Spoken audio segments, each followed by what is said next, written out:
BJ Dini. Never say stop planning attention. I know some name. Biri man.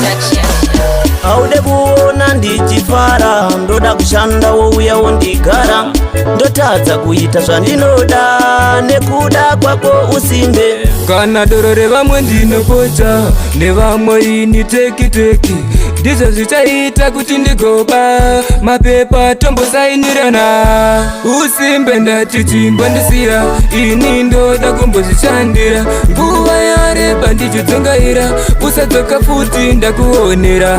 Usimbe ndati chimbondisiya, ini ndoda kumbozvishandira, nguva yareba ndichidzongaira, mboenda kune vamwe ndakubvita. Handide kukona mulife mangu, unondikanganisira upenyu hwangu, ndikanyeba kwadzimu nemamhepo, uriwe usimbe.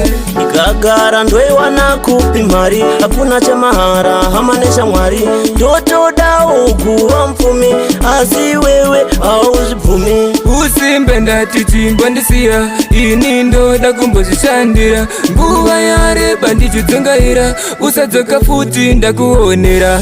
Usimbe ndati chimbondisiya, ini ndoda kumbozvishandira, nguva yareba ndichidzongaira, mboenda kune vamwe ndakubvita. Aude kuona ndichifara, ndoda kushanda wouya wondigara, ndotadza kuita zvandinoda, nekuda kwako usimbe. Kana doro revamwe ndinopota, nevamwe ini teki ndizvo zvichaita kuti ndigoba mapepa tombosainirana. Usimbe ndati chimbondisiya, ini ndoda kumbozvishandira, nguva yareba ndichidzongaira, usadzoka futi ndakuonera.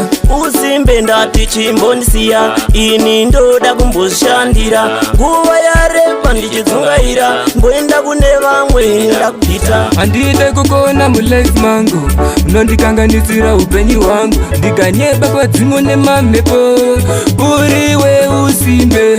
Ndikagara ndoiwana kupi mari, hakuna chamahara hama neshamwari, ndotodawo kuva mupfumi, asi wewe hauzvibvumi. Usimbe ndati chimbondisiya, ini ndoda kumbozvishandira, nguva yareba ndichidzongaira, usadzoka futi ndakuonera.